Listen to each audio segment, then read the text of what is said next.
हरे कृष्णा कृष्ण कृष्ण हरे हरे, हरे राम राम राम हरे हरे। श्रीमद् भागवत पहला स्कंद अध्याय 3 श्लोक क्रमांक 20। भगवान के 16वें अवतार भगवान परशुराम की कथा का भाग 11। तो ये कथा हम महाभारत से कंटिन्यू कर रहे हैं।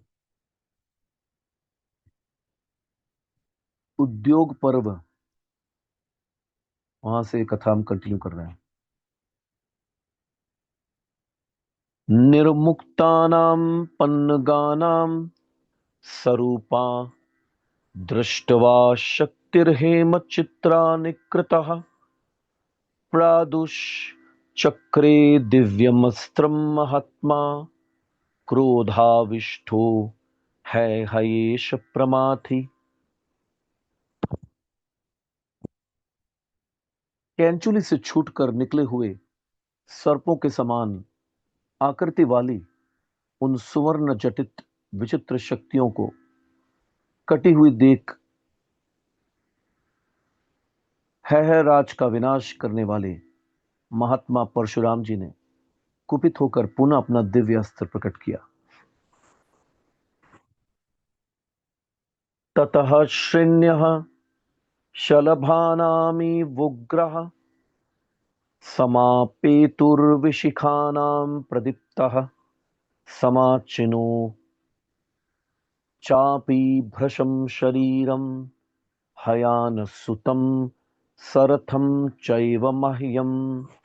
फिर तो टिड्डियों की पंक्तियों के समान प्रज्वलित एवं भयंकर बाणों के समूह प्रकट होने लगे। इस प्रकार उन्होंने मेरे शरीर, रथ, सारथी और घोड़ों को सर्वथा आच्छादित कर दिया। तो ये भीष्म पितामह ये कहानी सुना रहे हैं। रथ शरेर्मे निचितः सर्वतो अभूत तथा वाहः सारथिश्चैव राजन् युगं रथेषां च तथैव चक्रे तथैवाक्षः शरक्रतो अथ भग्नः। राजन, मेरा रथ चारों ओर से अनेक बाणों द्वारा व्याप्त हो रहा था। घोड़ों और सारथी की भी यही दशा थी। युग तथा ईशा दंड को भी उन्होंने उसी प्रकार बाणविद कर रखा था और रथ का धुरा उनके बाणों से कटकर टुक टुक हो गया था। ततस्तस्मिन् बाणवर्षे व्यतीते शरौघेण प्रत्यवर्षं गुरुं तं सवीक्षतो मार्गणैर्ब्रह्मराशिर्देहादसक्तं मुमुचे भूरि रक्तम। जब उनकी बाण वर्षा समाप्त हुई तब मैंने भी बदले में गुरुदेव पर बाण समूह की बौछार आरंभ कर दी। वे ब्रह्म राशि महात्मा मेरे बाणों से शत विक्षत होकर अपने शरीर से अधिकाधिक रक्त की धारा बहाने लगे। यथा रामो बाणजालाभितप्तस्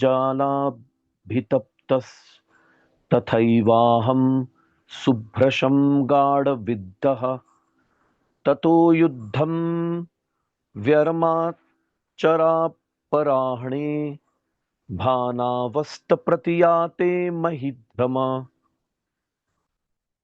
जिस प्रकार परशुराम जी मेरे सायक समूह से संतप्त थे, उसी प्रकार मैं भी उनके बाणों से अत्यंत घायल हो रहा था।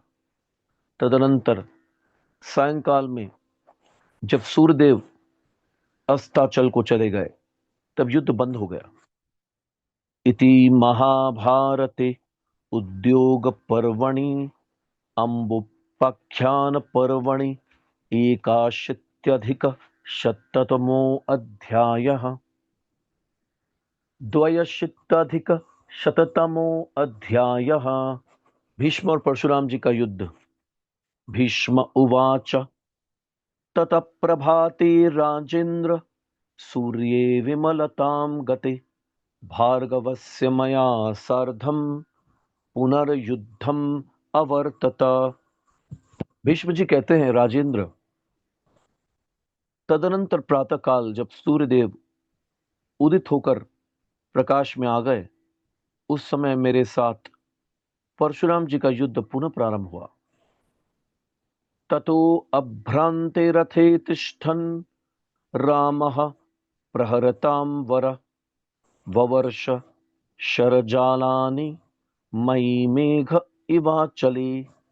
तत्पश्चात योद्धाओं में श्रेष्ठ परशुराम जी स्थिर रथ पर खड़े हो जैसे मेघ पर्वत पर जल की बौछार करता है, उसी प्रकार मेरे ऊपर बाण समूह की वर्षा करने लगी।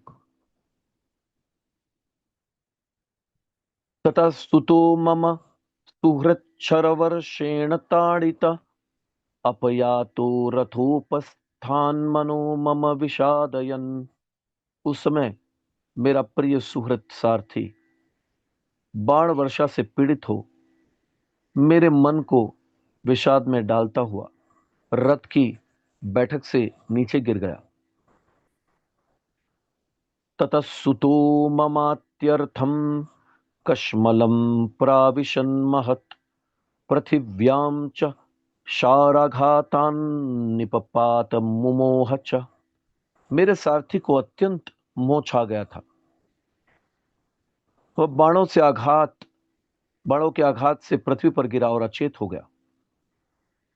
ततः सुतो अजहात प्राणान राम बाण प्रपीडित मुहूर्तादिव राजेंद्र माम च भीराविशत तदा। राजेंद्र परशुराम जी के बाणों से अत्यंत पीड़ित होने के कारण दो ही घड़ी में सुत ने प्राण त्याग दिए। उस समय मेरे मन में बड़ा भय समा गया। तो उनके सारथी ने प्राण त्याग दिए। पहले तो वो बेहोश हो गया, फिर थोड़ी समय में उसने दो ही घड़ी में वो प्राण उसके उड़ गए।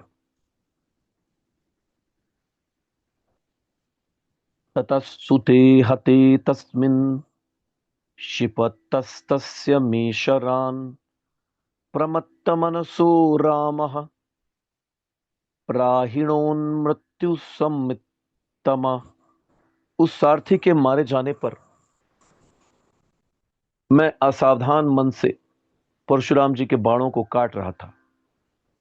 इतने ही में परशुराम जी ने मुझ पर मृत्यु के समान भयंकर बाण छोड़ा। ततः सुतव्य ससनीनम ततः सुतव्य सनीनम विलुप्तम माम स भार्गव शरिणा अभ्यहनत गाढ़म विकृष्य बलवृद्धनु। उस समय मैं सारथी की मृत्यु के कारण व्याकुल था, तो भी भृगुनंदन परशुराम जी ने अपने सुदृढ़ धनुष को जोर जोर से खींचकर मुझ पर बाण से गहरा आघात किया। समे भुजांतरे राजन निपत्य रुधिराशन मय्येव सह राजेंद्र जगाम वसुधातलम। राजेंद्र, वह रक्त पीने वाला बाण मेरी दोनों भुजाओं के बीच वक्ष स्थल में चोट पहुंचाकर मुझे साथ लिए दिए पृथ्वी पर जा गिरा। मत्वा तु निहतं रामस्ततो मां भरतर्षभ मेघवत् विननादोच्चैर् जहृषे च पुनः पुनः। भरत श्रेष्ठ, उस समय मुझे मारा गया जानकर परशुराम जी मेघ के समान गंभीर स्वर से गर्जना करने लगे। उनके शरीर में बार बार हर्ष जनित रोमांच होने लगा। तथा तु पतिते राजन मयि रामो मुदायुत उद्क्रोशन महानादम सहतैर्यन्युयायिभिः। राजन, इस प्रकार मेरे धराशायी होने पर परशुराम जी को बड़ी प्रसन्नता हुई। उन्होंने अपने अनुयायियों के साथ महान कोलाहल मचाया। मम तत्राभवन् ये तु कुरव पाशर्वत स्थिता आगता अपि युद्धं तजन्नास्तत्र दिदृक्षव आर्तिं परमिकां जगमुस्ते तदा पतिते मयि। वहां मेरे पार्श्व भाग में जो कुरुवंशी क्षत्रियगण खड़े थे तथा जो लोग वहां युद्ध देखने की इच्छा से आए थे, उन सबको मेरे गिर जाने पर बड़ा दुख हुआ। तो देख सकते हैं हम कि भीष्म पितामह ऐसे योद्धा थे कि जिनको 1,000 अर्जुन भी परास्त नहीं कर सकते थे, कि परशुराम जी की शक्ति ऐसी थी कि उन्होंने भीष्म पितामह को भी उनके रथ से गिरा दिया। तो इतने शक्तिशाली थे परशुराम भगवान। ततो अपश्यम पतितो राजसिंहम द्विजानष्टो सूर्यहुताशनाभान ते मां समन्तात् परिवार्य तस्तुः स्वबाहुभिः परिधार्य जी मध्ये। राजसिंह, वहां गिरते समय मैंने देखा कि सूर्य और अग्नि के समान तेजस्वी 8 ब्राह्मण आए और संग्राम भूमि में मुझे सब ओर से घेर कर अपनी भुजाओं पर ही मेरे शरीर का धारण करके खड़े हो गए। तो क्या हुआ? भीष्म पितामह जमीन पर नहीं गिरे। जैसे वो गिरने लगे तो वहां पर 8 ब्राह्मण प्रकट हुए और चारों तरफ से घेर कर अपनी भुजाओं में भीष्म पितामह के शरीर को लेकर खड़े हो गए।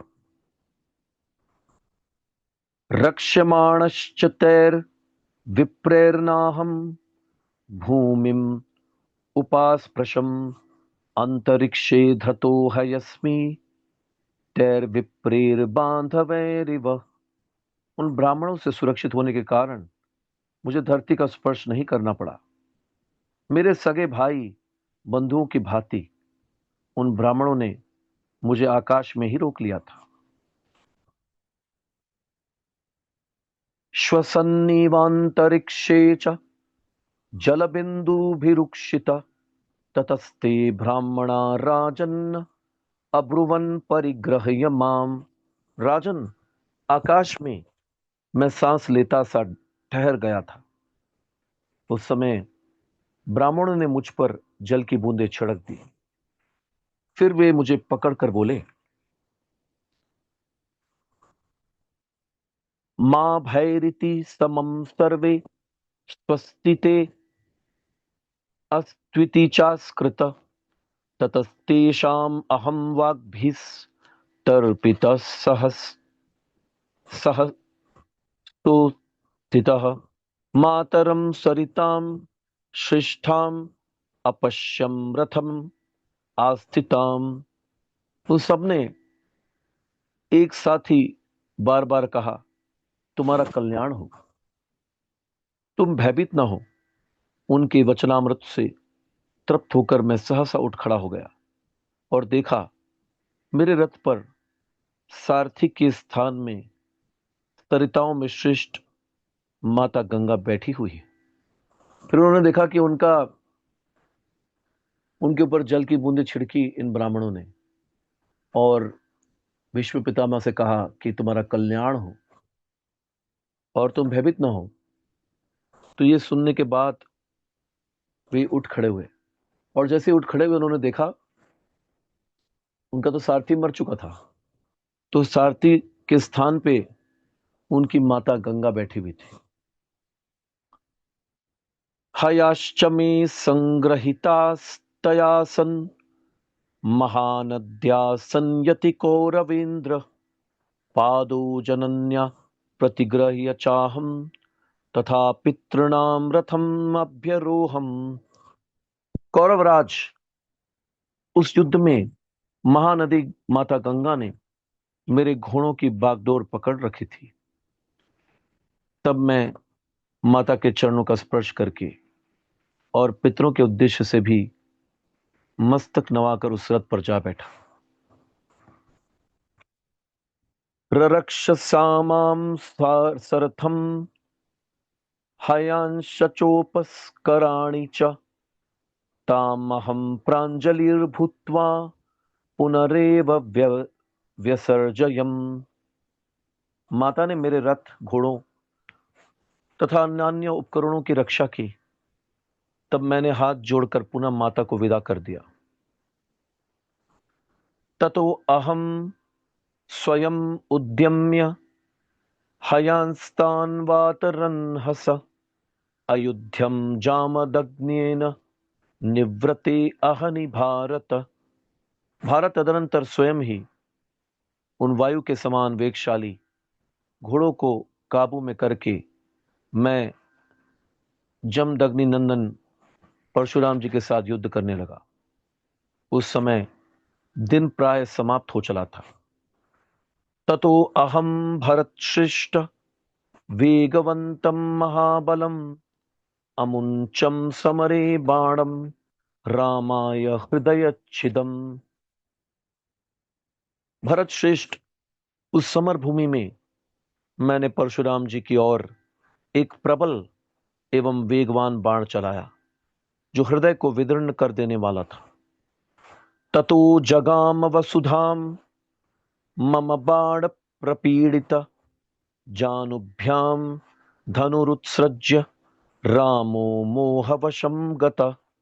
मेरे उस बाण से अत्यंत पीड़ित हो परशुराम जी ने मूर्छा के वशीभूत होकर धनुष छोड़ धरती पर घुटने टेक दिए।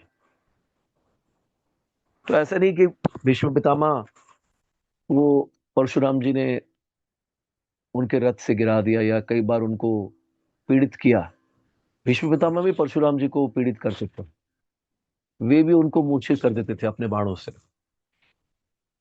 तो ये जो टक्कर थी वो समान रूप से दो शक्तिशाली योद्धाओं की थी, कोई भी एक से कम नहीं था। ततस्तस्मिन् निपतिते रामे भूरि सहस्त्रदे आवव्रजुर्जलदा व्योम शरन्तो रुधिरम बहु। अनेक सहस्त्र ब्राह्मणों को बहुत दान करने वाले परशुराम जी के धराशायी होने पर अधिकाधिक रक्त की वर्षा करते हुए बादलों ने आकाश को ढक लिया। उल्काश्च शतश पेतुः सनिर्घातः सकंपना अर्कं च सहसा दीप्तं स्वरभानुर अभिसंवृणोत। बिजली की गड़गड़ाहट के समान सैकड़ों उल्कापात होने लगे। भूकंप आ गया। अपनी किरणों से उद्भासित होने वाले सूर्यदेव को राहु ने सब ओर से सहसा घेर लिया। तो सारे अशुभ लक्षण प्रकट होने लगे। ववुश्चवाता पुरुषाश्चलिता च वसुंधरा ग्रधा ग्रद्धा बलाश्च कंकाश्च परिपेतुर्मुदायुतः। वायु तीव्र वेग से बहने लगी, धरती डोलने लगी, गिद्ध कौवे और कंक प्रसन्नतापूर्वक सब और उड़ने लगे। दीप्तायाम दिशि गोमायुर्दारुणम मुहुर अन्नदत् अनाहता दुन्दुभयो विनेदुर्भ्रशनिः स्वनः। दिशाओं में दाह सा होने लगा। गीदड़ बार बार भयंकर बोली बोलने लगा। दुंदुभियां बिना बजाए ही जोर जोर से बजने लगी। एतदौत्पातिकं सर्वं घोरमासीद् भयंकरं विसंगकल्पे धरणिं गते रामे महात्मनि। इस प्रकार महात्मा परशुराम जी के मूर्छित होकर पृथ्वी पर गिरते ही ये समस्त उत्पात सूचक अत्यंत भयंकर अपशगुन होने लगे। ततो वै सहसोत्थाय रामो माम अभ्यवर्तत पुनर्युद्धाय कौरव्य विवल क्रोध मूर्छिता। कुरुनंदन, इसी समय परशुराम जी सहसा उठकर क्रोध से मूर्छित एवं विभल हो पुनः युद्ध के लिए मेरे समीप आ गए। आददानो महाबाहुः कार्मुकं तालसन्निभं ततो मय्याददानं तं राममेव न्यवारयन् महर्षय कृपायुक्तः क्रोधाविष्टो अथ भार्गव समे अहरद मेयात्मा शरम कालानलोपमम्। परशुराम ताड़ के समान विशाल धनुष लिए हुए थे। जब वे मेरे लिए बाण उठाने लगे तब दयालु महर्षियों ने उन्हें रोक दिया। वह बाण कालाग्नि के समान भयंकर था। अमेय स्वरूप भार्गव ने कुपित होने पर भी मुनियों के कहने से उस बाण का उपसंहार कर लिया।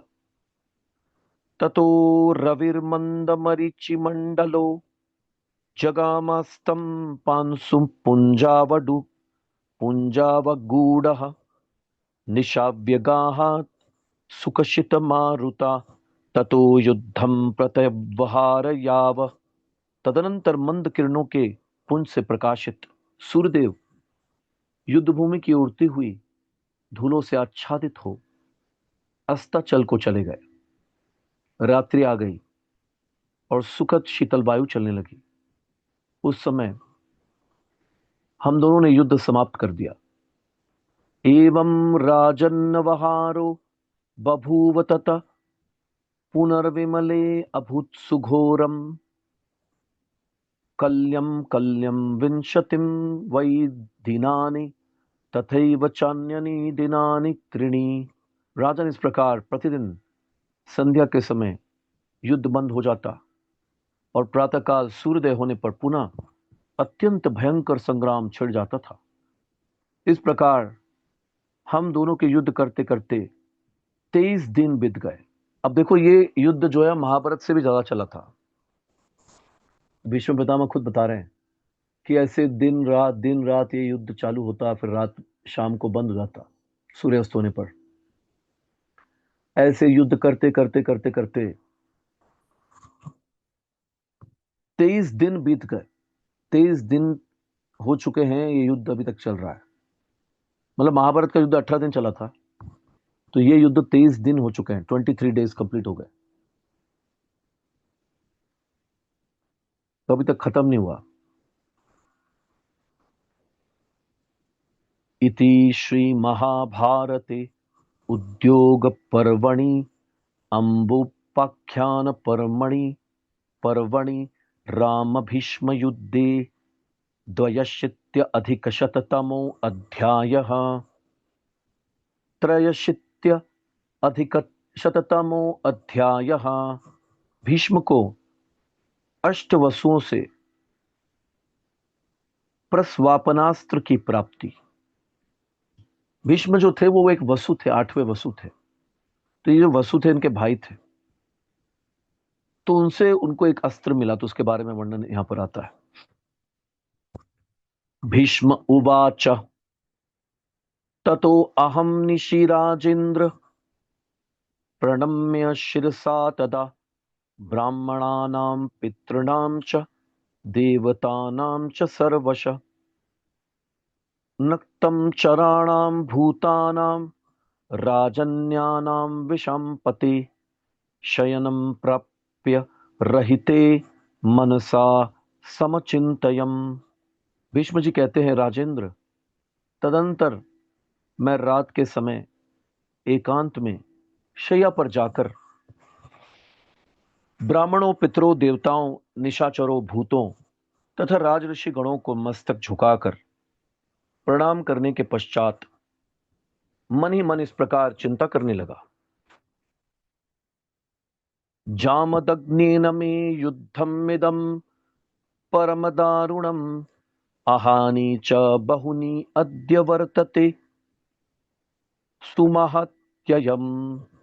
आज बहुत दिन हो गए हैं जमदग्नि नंदन परशुराम जी के साथ यह मेरा अत्यंत भयंकर और महान अनिष्टकारक युद्ध चल रहा है। न च रामं महावीर्यं शक्नोमि रणमूर्धनि विजेतुं समरे विप्रम जामदग्न्यम महाबलम। परंतु मैं महाबली महापराक्रमी विप्रवर परशुराम जी को समर भूमि में युद्ध के मुहाने पर किसी तरह जीत नहीं सकता। यदि शक्यो मया जेतुम जामदग्न्य प्रतापवान दैवतानि प्रसन्नानि दर्शयन्तु निशाम मम। यदि प्रतापी जमदग्नि कुमार को जीतना मेरे लिए संभव हो तो प्रसन्न हुए देवगण रात्रि में मुझे दर्शन दे। तो ऐसा बोलने लगे कि अगर उनको हराना मेरे लिए संभव है, मेरे लिए जीतना संभव है, तो रात्रि के समय मुझे देवगण दर्शन दे, ये मेरी वाणी जो है वो सत्य हो जाए। ततो निशीच राजेंद्र प्रसुप्त शरवीक्षत दक्षिणेनेह पार्श्वेन प्रभात समये तदा। ततो अहम विप्रमुखे ततो अहम विप्रमुखे तैर्यस्मि पतितो रथात् उत्थापितो धृतश्चैव मा भैरिति च सान्वित। त एव मां महाराज स्वप्नदर्शनमित्य वै परिवार्या ब्रुवन् वाक्यं तन्निबोध कुरुद्वः। राजेंद्र, ऐसी प्रार्थना करके बाणों से शत विक्षत हुआ मैं रात्रि के अंत में प्रभात के समय दाहिनी करवट से सो गया। दाहिनी तरफ मुंह करके वे सो गए। महाराज कुरुश्रेष्ठ, तत्पश्चात जिन ब्राह्मण शिरोमणियों ने रथ से गिरने पर मुझे थाम लिया और उठाया था तथा डरो मत ऐसा कहकर सांत्वना दी थी, उन्हीं लोगों ने मुझे सपने में दर्शन देकर मेरे चारों ओर खड़े होकर जो बात कही थी उसे बताता हूं, सुनो। फिर वही ब्राह्मण प्रकट हुए, 8 ब्राह्मण, वो जिन्होंने भीष्म पितामह को अपने हाथ में उठाया था। उत्तिष्ठ मां भैरगंगेय न भयं ते अस्ति किंचन रक्षामहि त्वां कौरव्य स्वशरीरम ही नो भवान। गंगा नंदन उठो, भयभीत न हो, तुम्हें कोई भय नहीं है। कुरुनंदन, हम तुम्हारी रक्षा करते हैं क्योंकि तुम हमारे ही स्वरूप हो। न त्वाम रामो रणे जेता जामदग्नया कथंचन त्वमेव समरे रामम विजेता भरतर्षभा। जमदग्नि कुमार परशुराम तुम्हें किसी प्रकार युद्ध में जीत नहीं सकेंगे। भरत भूषण, तुम ही रण क्षेत्र में परशुराम पर विजय पाओगे। तो उन ब्राह्मणों ने घोषणा कर दी, इदमस्त्रम सुदयितम प्रत्यभिज्ञास्यते भवान विदितम ही तवाप्येतत् पूर्व अस्मिन् देह धारणे प्रजापत्यम विश्वकृतम प्रस्वापम नाम भारत न हिदम वेद रामो अपि पृथिव्यां वा पुमान् क्वचित। भारत, यह प्रस्वाप नामक अस्त्र है। तो ये कौन थे? वसु, जो भीष्म पितामह के भाई थे। तो इन वसुओं ने प्रस्वाप प्रस्वापन अस्त्र के बारे में उनको बता रहे थे। यह प्रस्वाप नामक अस्त्र है जिसके देवता प्रजापति हैं। विश्वकर्मा ने इसका आविष्कार किया। यह तुम्हें भी परम प्रिय है। इसकी प्रयोग विधि तुम्हें स्वतः ज्ञात हो जाएगी क्योंकि पूर्व शरीर में तुम्हें भी इसका पूर्ण ज्ञान था। परशुराम जी भी इस अस्त्र को नहीं जानते हैं। इस पृथ्वी पर कहीं भी किसी भी पुरुष को इसका ज्ञान नहीं। तो ये अस्त्र जो है वो हर एक को नहीं पता कैसे इसको चलाना है। कई अस्त्रों का एक विद्या होती है, उनकी स्पेशलिटी होती है। तो ये अस्त्र भी विश्वकर्मा ने बनाया है, और इसको चलाने की विधि तुमको भी ज्ञात है, क्योंकि ये भी वसु है ना। ये 8वें वसु हैं, विश्व पितामह। तो पिछले जन्म में ये अस्त्र तुमको चलाना आता था, और इसके बारे में परशुराम जी को भी कुछ पता नहीं, उनको भी यह अस्त्र चलाना नहीं आता। ततस्मरस्व महाबाहो भ्रशं संयोजयस्व च उपस्थास्यति राजेंद्र स्वयमेव तवानग। महाबाहो, इस अस्त्र का स्मरण करो और विशेष रूप से इसी का प्रयोग करो। निष्पाप राजेंद्र, ये अस्त्र स्वयं ही तुम्हारी सेवा में उपस्थित हो जाएगा। तो यहां पर हम देखते हैं कि जरूरी नहीं है कि सिर्फ भक्ति ही याद रहे हमको। कभी कभी हमको पिछले जन्म की चीजें भी याद आती है, अगर कोई याद दिला दे तो। जैसे आयुर्वेद में मैंने पढ़ा कि ब्रह्म रसायन नाम का ये रसायन है, च्यवनप्राश की तरह। इसको कोई खा लेता है तो आयुर्वेद में वर्णन आता है वो बलवान बन जाता है, और ब्रह्म रसायन को खाने वाले की उम्र 500 साल हो जाती है। और जो इसे खाता रहता है नित्य, उसको अगर सांप भी काट ले तो सांप के विष का उस पर प्रभाव नहीं पड़ता, और उसकी बुद्धि ऐसी हो जाती है कई साल खाने के बाद कि वो एक बार में सब कुछ याद कर लेता है, वो श्रुतिधर बन जाता है। तो ये ब्रह्म रसायन के फायदे हैं। तो ब्रह्म रसायन खाने से, जैसे मैं भी कुछ 6 महीने से खा रहा हूं, कई हमारे भक्त भी खा रहे हैं, बचपन से लेकर अभी तक की सारी घटनाएं मुझे याद आने लगी, जो हम भूल चुके थे। कई कई चीजें हम भूल जाते हैं, तो वो सारी ब्रह्म रसायन खाने से याद आने लग गई। तो यहां तो ब्रह्म रसायन नहीं खाया भीष्म पितामह ने, लेकिन बिना ब्रह्म रसायन खाए भी भीष्म पितामह को उनके भाई वसु, अष्ट वसुओं में से जो वसु हैं, वो उनको याद दिला रहे हैं कि तुम पिछले जन्म में वसु थे, और तुमको ये प्रस्वापना अस्त्र चलाने की विधि ज्ञात है, तो वो याद करो। तो अगर वो याद कराने वाला कोई हो जाए और याद हो जाए, पिछले जन्म भी याद आ जाता है। तो पिछले जन्म की सारी बातें, वो सब कुछ याद आ जाता है। तो तुमको ये विधि पता है कि कैसे इसको चलाना है, तुम इसको प्रकट कर सकते हो, और इसके बारे में परशुराम जी को नहीं पता। तो मैंने एक ब्रह्मचारी को बताया ब्रह्म रसायन के बारे में कि आप भी खा लो, ये आपकी उम्र बढ़ेगी। तो वो डर गए, वो मुझे बोलते हैं नहीं नहीं, अगर पिछला जन्म याद आ गया तो, ये जन्म तो याद आ रहा है आपको, अगर पिछले कई जन्म याद आ गए तो मुश्किल हो जाएगा, क्योंकि इसी जन्म से मैं परेशान हूं, इसी जन्म से हम परेशान हैं। पिछले कई जन्म याद आ गए तो क्या होगा? तो इसमें कोई प्रॉब्लम नहीं होता पिछला जन्म याद हो जाए तो। पिछला जन्म याद आने पर प्रॉब्लम जब होती है जब हम माया में फंसे रहते, अहम ममेती में फंसे रहते, तो टेंशन हो जाता है कि मेरे माता पिता ये हैं कि ये है, ये पिछले जन्म के माता पिता हैं। लेकिन अगर ज्ञान में रहता है आदमी, भगवान की भक्ति में लगा रहता है, तो उसको अगर पिछला जन्म याद भी आ जाए तो कोई फर्क नहीं पड़ता, क्योंकि उसको पता है कि ये सारे जितने भी मेरे माता पिता हैं वो मेरे कर्मों के कारण बने। पिछले जन्म के माता पिता भी कर्मों के कारण बने, इस जन्म के भी माता पिता कर्मों के कारण बने। तो वो न तो इस जन्म के न पिछले जन्म के रिश्तेदारों में और माता पिता में आसक्त रहता है। तो पता है कि मेरे कितने माता पिता हो चुके हैं। तो वो ज्ञान के कारण अगर वो याद भी आ जाता है तो कोई फर्क नहीं पड़ता, तो डरने की आवश्यकता नहीं है। ततस्मरस्व महाबाहु भ्रशं संयोजयस्व च उपस्थास्यसि राजेंद्र स्वयमेव तवानग।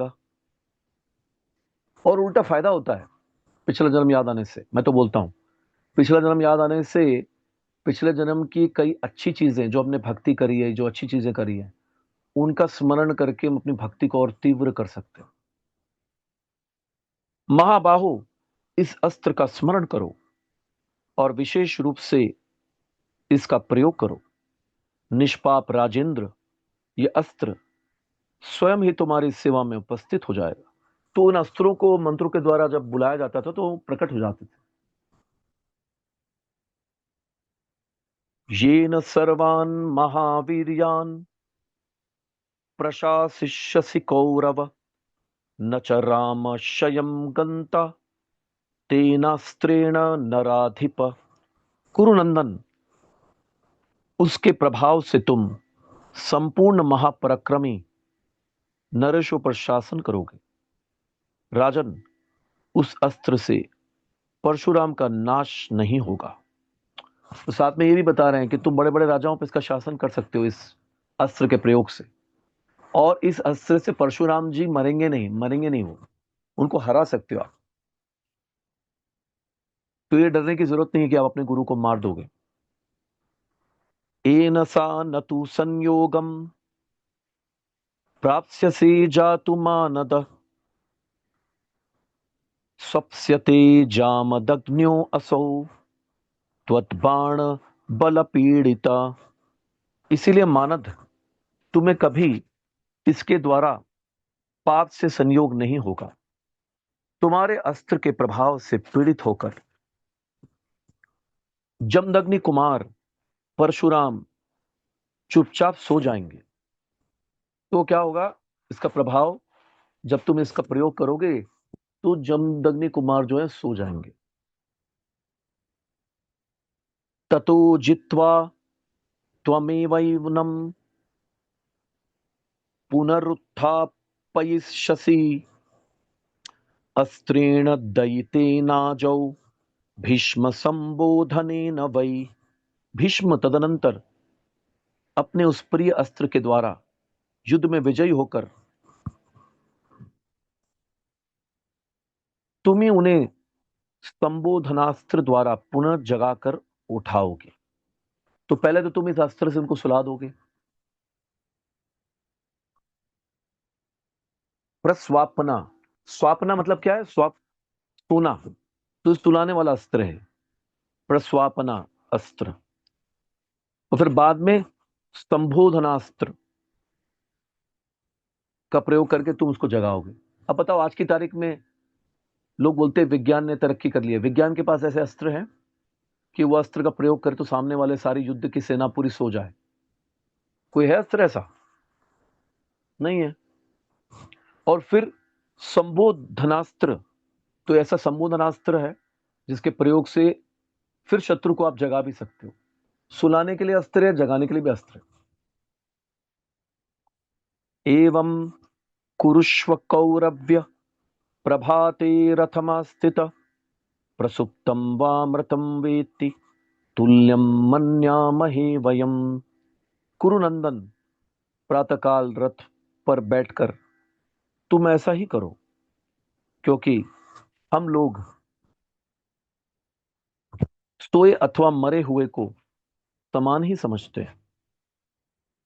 न च रामेण मर्तव्यम कदाचिदपि पार्थिव, तथा समुत्पन्नमिदं प्रस्वापम युज्यतामिति। राजन, परशुराम की कभी मृत्यु नहीं हो सकती।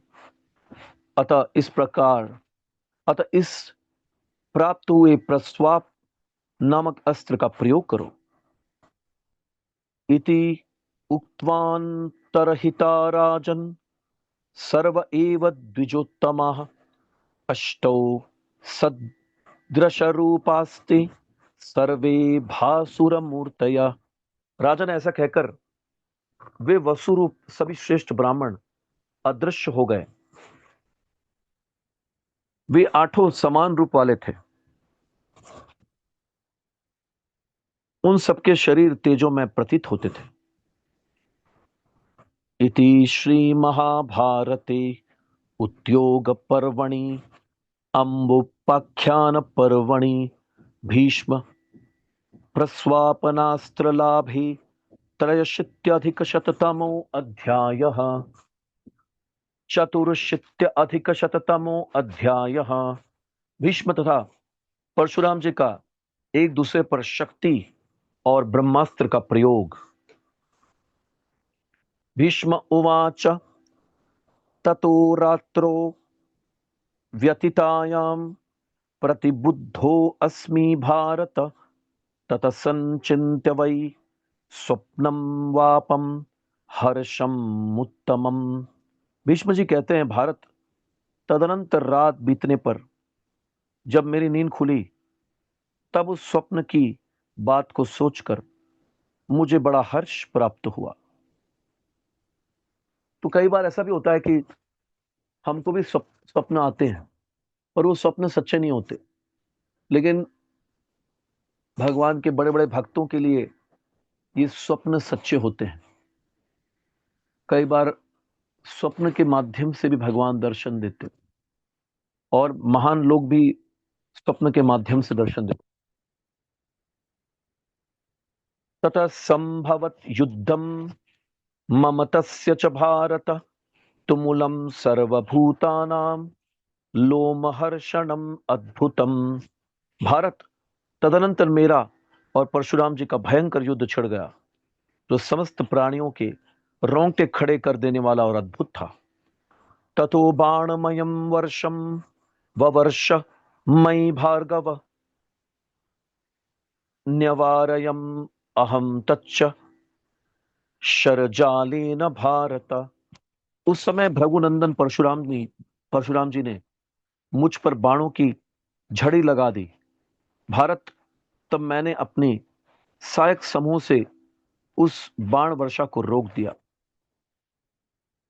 ततः परम संक्रुद्धः पुनरेव महातपः हयस्तनेन च कोपेन शक्तिं वै प्राणिहोन्मयी। तब महातपस्वी परशुराम पुनः मुझ पर अत्यंत कुपित हो गए।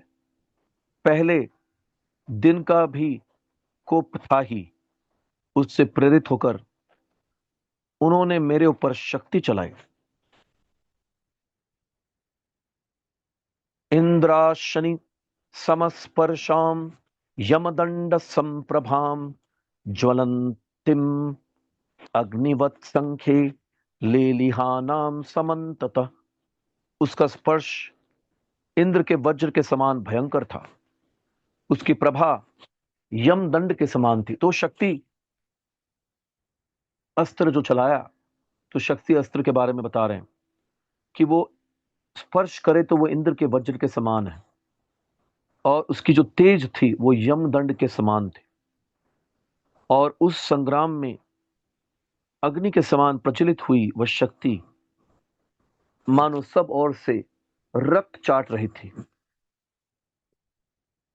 ततो भरत शार्दूल धिषण्यम आकाशगम यथा समाम अभ्यवधित तूर्णम जत्रुदेशे कुरुद्वः। भरत श्रेष्ठ कुरुकुल रत्न फिर आकाशवर्ती नक्षत्र के समान प्रकाशित होने वाली उस शक्ति ने तुरंत आकर मेरे गले की हंसरी पर आघात किया। अथास्त्रम अस्त्रवत घोरम गिरेर्गैरिकी धातुवत रामेण स्तु महाबाहो शतस्य शतत जिक्षणा। लाल नेत्रों वाले महाबाहु दुर्योधन परशुराम जी के द्वारा किए हुए उस गहरे आघात से भयंकर रक्त की धारा बह चली, मानो पर्वत से गैरिक धातु मिश्रित जल का झरना झर रहा हो। ततो अहम जामदग्न्याय भ्रशम क्रोध समन्वित विक्षेप मृत्यु संकाशम बाणम सर्प विशोपमम। तब मैंने भी अत्यंत कुपित हो सर्प विष के समान भयंकर मृत्यु तुल्य बाण लेकर परशुराम जी के ऊपर चलाया। सतेना अभिहतो वीरो ललाटे द्विज सत्तम अशोभत महाराज सशंग इव पर्वता। उस बाण ने विप्रवर वीर परशुराम जी के ललाट में चोट पहुंचाई। महाराज, उसके कारण वे शिखर युक्त पर्वत के समान शोभा पाने लगे। ससंरब्ध समावृत्य शरम कालांतकोपमं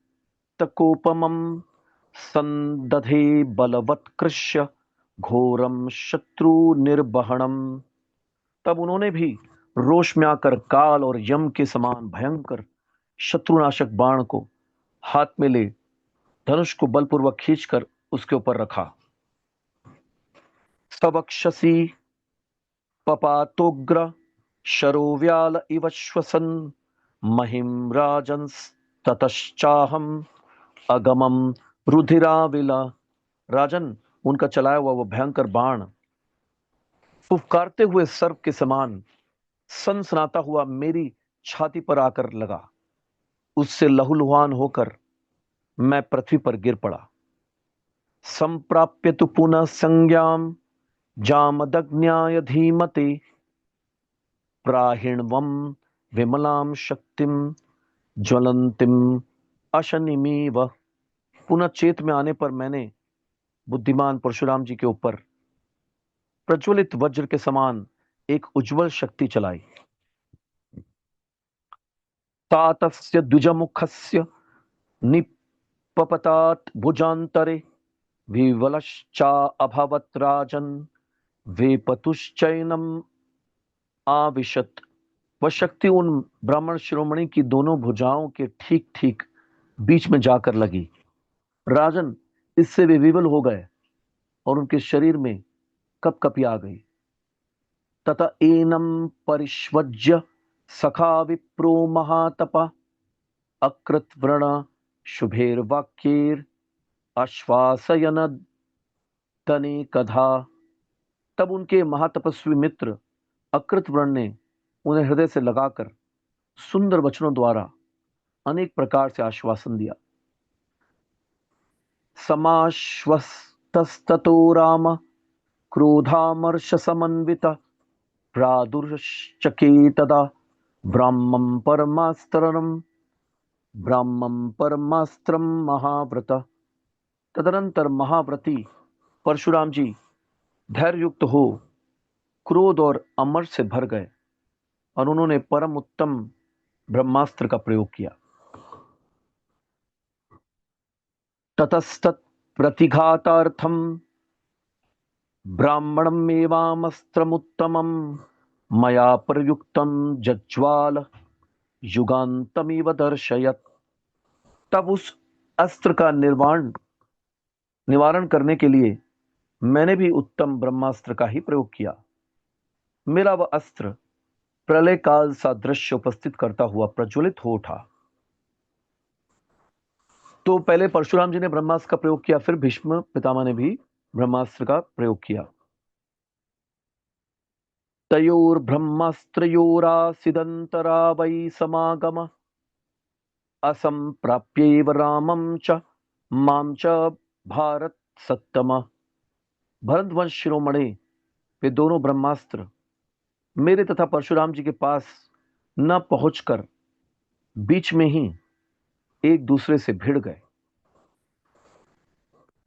ततो व्योम्नि प्रादुर्भूत तेज एव हि केवलम भूतानि चैव सर्वाणि जगमुरात्रिम विषंपते।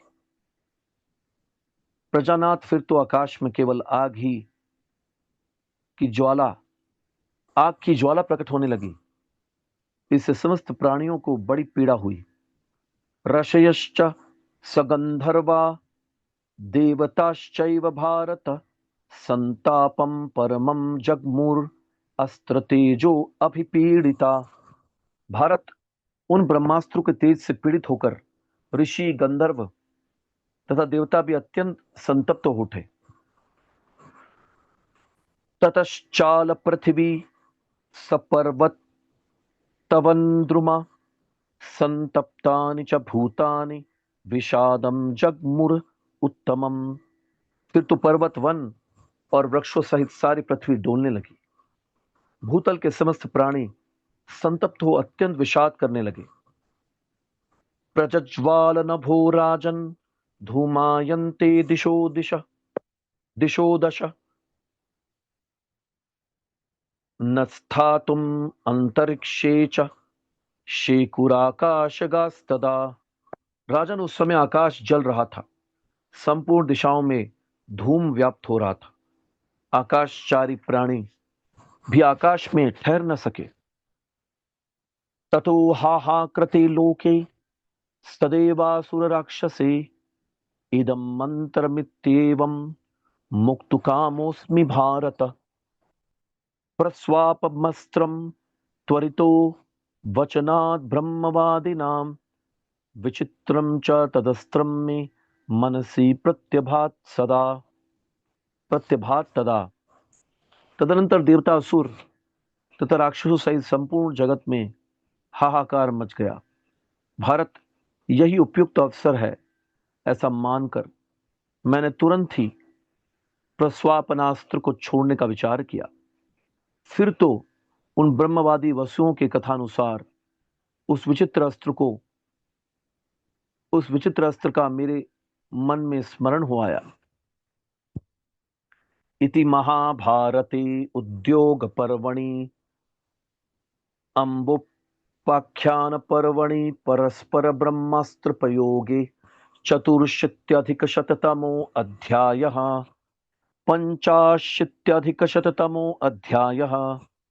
देवताओं के मना करने से भीष्म का प्रस्वापनास्त्र को प्रयोग में न लाना तथा पितर देवता और गंगा के आग्रह से भीष्म और परशुराम के युद्ध की समाप्ति। भीष्म उवाच ततो हलहला शब्दो दिविराजन् महान् भूत प्रस्वापं भीष्ममास्त्राक्षिरिति कौरवनंदन। भीष्म जी कहते हैं, राजन कौरव नंदन, तदनंतर भीष्म प्रस्वापनास्त्र का प्रयोग न करो। इस प्रकार आकाश में महान कोलाहल मच गया। अयुञ्जमेव चैवाहं तदस्त्रं भृगुनन्दने प्रस्वापं मां प्रयुञ्जानं नारदो वाक्यम् अब्रवीत्। तथापि मैंने भृगुनंदन परशुराम जी को लक्ष्य करके उस अस्त्र को धनुष पर चढ़ा ही लिया। मुझे प्रस्वापनास्त्र का प्रयोग करते देख नारद जी ने इस प्रकार कहा। तो वहां पर नारद जी भी आ गए। देवताओं ने तो मना किया कि इसका प्रयोग मत करो परशुराम जी पर, फिर वहां पर नारद मुनि भी आ गए, इन्होंने चढ़ा दिया था अस्त्र को धनुष पे। एते वियति कौरव्य दिविदेव गणा स्थिता ते त्वां निवारयन्त्यद्य प्रस्वापं मा प्रयोजय। कुरुनंदन, ये आकाश में स्वर्गलोक के देवता खड़े हैं, ये सब के सब इस समय तुम्हें मना कर रहे हैं, तुम प्रस्वापनास्त्र का प्रयोग न करो। तो नारद मुनि बोलने लगे, अरे देवता लोग खड़े हैं आकाश में, आपको मना कर रहे हैं, फिर भी आप इसका प्रयोग कर रहे हो। रामस्तपस्वी ब्रह्मण्यो ब्राह्मणश्च गुरुश्च ते तस्यावमानं कौरव्य मास्म कार्षिः कथंचन। परशुराम जी तपस्वी, ब्राह्मण भक्त, ब्रह्मवेत्ता ब्राह्मण और तुम्हारे गुरु हैं। कुरुकुल रत्न, तुम किसी तरह भी उनका अपमान न करो। ततो अपश्यम दिविष्ठान वै तानष्टो ब्रह्मवादिन ते मां स्मयन्तो राजेंद्र शनकैर इदम अब्रुवन। राजेंद्र, तत्पश्चात मैंने आकाश में खड़े हुए उन आठों ब्रह्मवादी वसुओं को देखा। वे मुस्कुराते हुए मुझसे धीरे धीरे इस प्रकार बोले। तो ये आठ वसु भी आकाश में खड़े हुए थे। यथा आह भारत यथा आह भरत श्रेष्ठ नारदस्तत् तथा कुरु एतद्धि परमं श्रेयो लोकानां भरतर्षभ। भरत श्रेष्ठ, नारद जी जैसा कहते हैं वैसा करो। तो उन वसुओं ने भी विष्णु पितामह से कहा कि नारद जी को फॉलो करो, नारद जी जो बोलते वही करो। भरत कुल तिलक यही संपूर्ण जगत के लिए परम कल्याणकारी होगा। अब बताओ, उन्होंने याद दिलाया था उनको कैसे अस्त्र चलाना है, लेकिन वे ही अब नारद मुनि को फॉलो करने के लिए कह रहे हैं। ततश्च प्रतिसंहृत्य तदस्त्रं स्वापनं महत् ब्रह्मास्त्रं दीपयान चक्रे तस्मिन् युधि यथा विधि। तो मैंने उस महान प्रस्वापनास्त्र को धनुष से उतार लिया और उस युद्ध में विधि पूर्वक ब्रह्मास्त्र को ही प्रकाशित किया।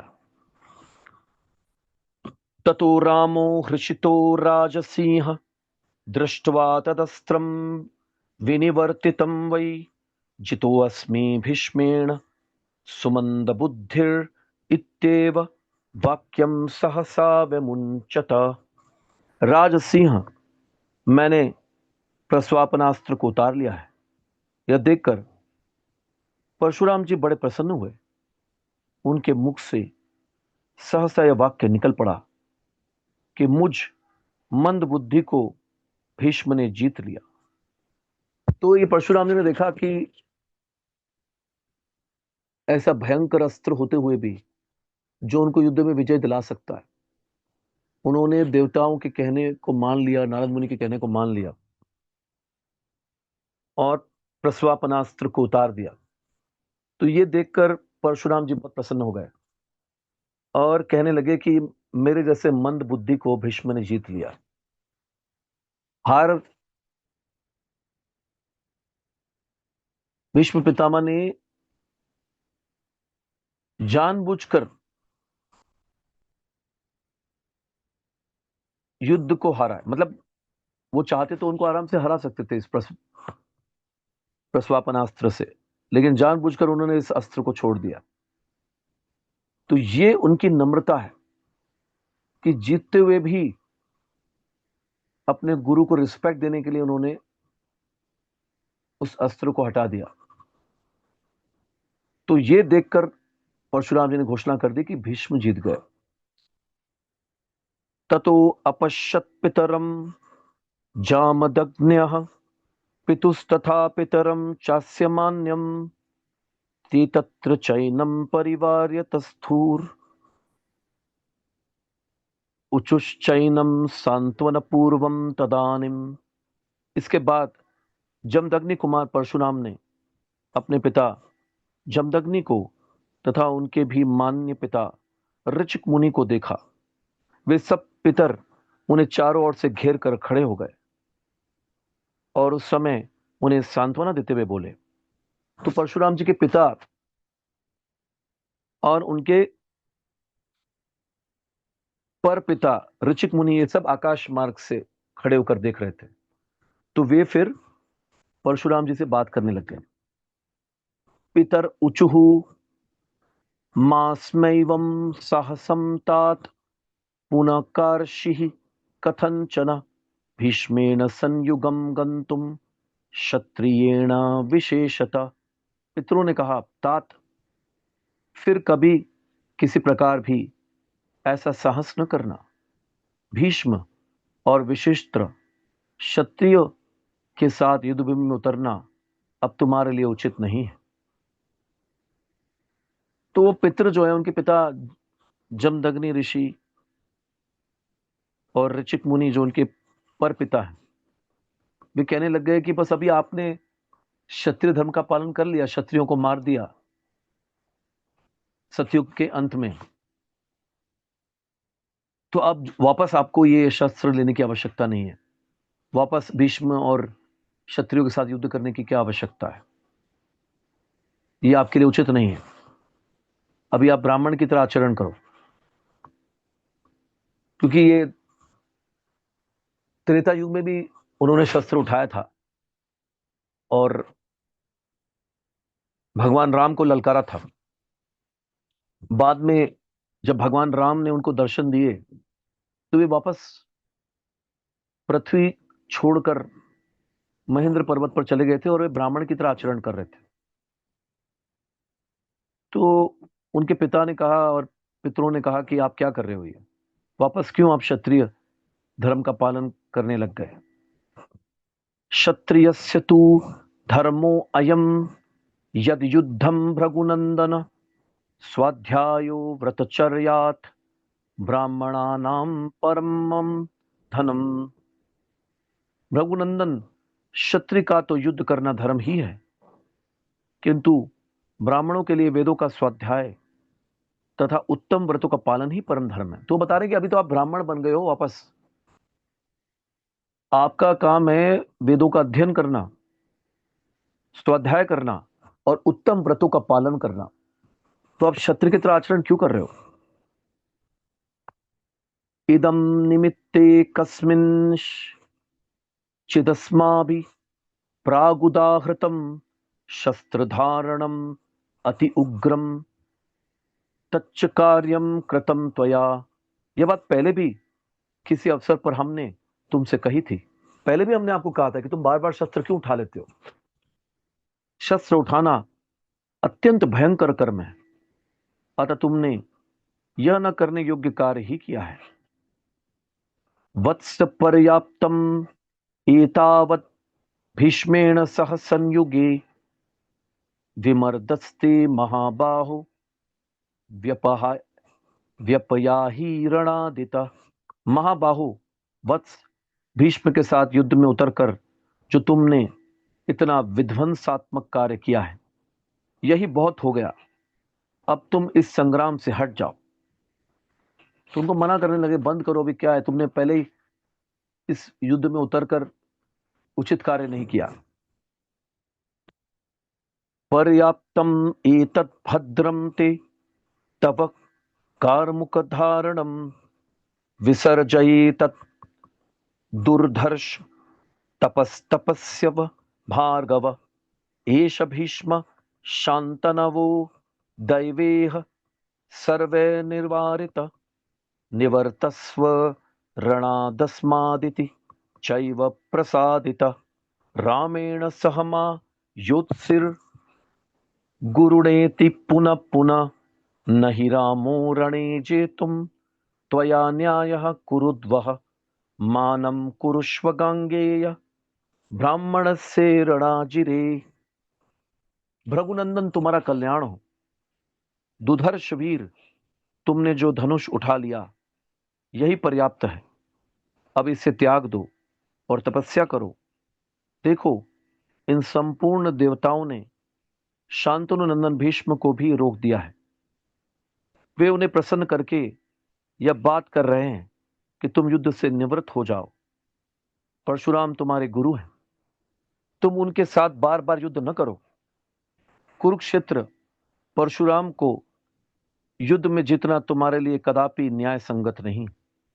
गंगानंदन, तुम इस सम्रांगण में अपने ब्राह्मण गुरु का सम्मान करो।